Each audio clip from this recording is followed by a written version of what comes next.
Daniel Whitmore was cutting into a $68 filet at Corbin and Ash, a downtown restaurant he'd frequented for 6 years, when an elderly woman in a threadbare coat approached his table and asked quietly whether she might have what he didn't finish.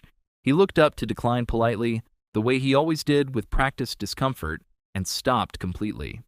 Her eyes were an unusual pale amber flecked with gray, a heterochromia-adjacent pigmentation pattern so specific he'd only ever seen it in one other place, his own reflection. Daniel, 47, had founded a data infrastructure company that reached a $1.4 billion valuation before its 2021 partial sale. But the fortune had never answered the one question he'd carried since childhood. Adopted at 6 weeks old through a closed record agency, he'd spent an estimated $340,000 over 22 years on private investigators and legal petitions attempting to unseal his original birth records, hitting the same wall every time. The agency that handled his adoption had dissolved in 1998, its physical files reportedly lost in a warehouse fire the following year. Grace Bellamy, 71, had been sleeping in a converted van behind a shuttered laundromat for 8 months after $94,000 in medical debt from her late husband's cancer treatment consumed the modest pension she'd relied on since his death 3 years earlier. She approached restaurant patrons for leftovers, roughly 4 nights a week, a routine she performed with practiced dignity, never lingering, never explaining, never expecting anyone to look at her long enough to notice anything beyond an inconvenience. Time seemed to stand still as Daniel studied her face longer than any stranger reasonably would. It wasn't sentimentality, it was pattern recognition, the same instinct that had built his career identifying anomalies in massive datasets. The amber-gray eye coloring was documented in the sparse medical notes his adoptive parents had received decades earlier, as present in his biological maternal line, a detail so minor he'd almost forgotten he'd memorized it. "This is going to sound strange," Daniel said, sliding the untouched half of his plate toward her without hesitation.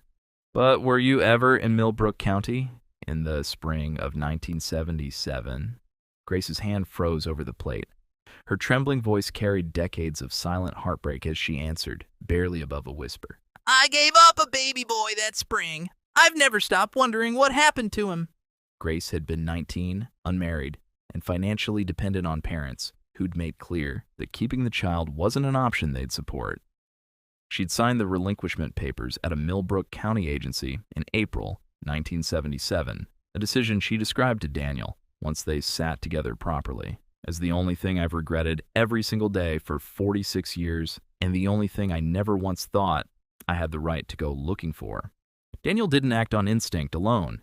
He arranged a private DNA relationship test through an accredited lab the following morning, a process that typically takes 5 to 7 business days for full maternal lineage confirmation.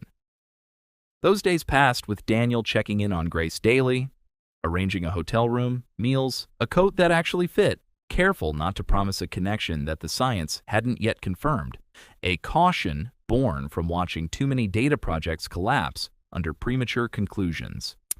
The results arrived on a Thursday morning, a 99.7% probability of a first-degree maternal relationship.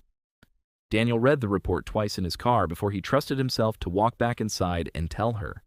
When he did, Grace didn't cry immediately. She sat very still, the way people do when a fact they've hoped for so long finally arrives too large to process in real time. Curious how the agency's supposed 1999 fire had erased every trace of his origin, Daniel hired a record specialist to investigate further, uncovering something the original agency had never disclosed to adoptive families. A portion of pre-1985 records had actually been transferred, unindexed, to a state archive facility during a 1997 consolidation, misfiled under a defunct agency name that made them functionally unsearchable without knowing precisely what to request. Daniel's record specialist estimated that as many as 2,300 adoption files from that era sat similarly misfiled across the state archive, affecting an unknown number of adoptees and birth parents who had, like Daniel and Grace, simply been told records were destroyed. It wasn't a fire that had kept them apart for 46 years. It was a filing error nobody had been sufficiently motivated to correct. Grace's homelessness wasn't a single collapse. It was, she explained, a slow erosion familiar to a documented and growing share of the elderly homeless population, which national housing data places as one of the fastest growing segments of unhoused individuals, driven overwhelmingly by medical debt and the death of a spouse who had been the household's primary earner. Her late husband's $94,000 in unpaid oncology bills had outlasted his life by nearly 3 years, consuming savings, then her car, then eventually her apartment lease. Daniel didn't lead with money, though money followed. He first arranged permanent supportive housing for Grace 9 days after the DNA confirmation, working with a caseworker to ensure the placement addressed her medical needs, not just her address, a distinction Daniel insisted on after learning that housing alone, without medical debt resolution, resolves only part of what pushes seniors back onto the street within a year. Working with the same record specialist who'd traced Grace's history, Daniel established the Bellamy Whitmore Records Initiative, committing $6.5 million to fund a dedicated project reindexing the state's misfiled pre-1985 adoption archive, specifically to help other adoptees and birth parents avoid the decades-long dead end he and Grace had both hit independently. Within its first 8 months, the initiative successfully reconnected 41 documented family matches previously blocked by the same filing error.